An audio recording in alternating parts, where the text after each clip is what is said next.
কখনো নয়। যদি তোমরা তো জানতে এর প্রত্যাশা কি, কখনোই নয়। তোমরা জানতে কবরটা কি, তোমরা কি জানতে হাসরটা কি, কিয়ামতটা কি, মিজানটা কি, মৃত্যুটা কি? তোমরা কি একবারের জন্য চিন্তা করেছো? একটিবারের জন্য তোমরা ভেবে দেখেছো? শীঘ্রই তোমরা এই বিষয়ে জানতে পারবে। আল্লাহ বলে লাতারুন্নাল জাহিম, তোমরা অবশ্যই দেখবে জাহান্নাম। বলে লাতারুন্নাল জাহিম, যে তোমরা অবশ্যই শীঘ্রই দেখতে পাবে জাহান্নামটা কি।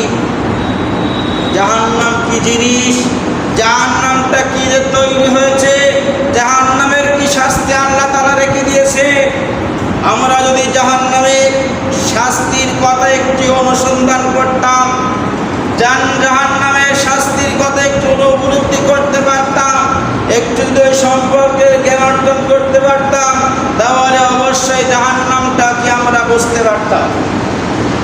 আমাদের ওই সম্বন্ধে একটু জ্ঞান না থাকার কারণে, চর্চা না করার কারণে, আমরা চিন্তা ভাবনা না করার কারণে জাহান্নামটা যে কি আমরা বুঝতে পারি না।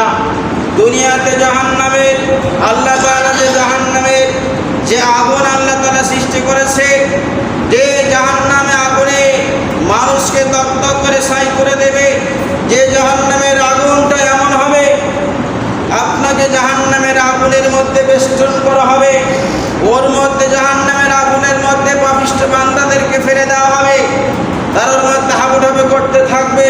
যখন বাসার আশায় যখন কিনারায় আসবে, ফেরেশতারা ওখানে দাঁড়াই থাকবে লোহার হাতুড়ি নিয়ে।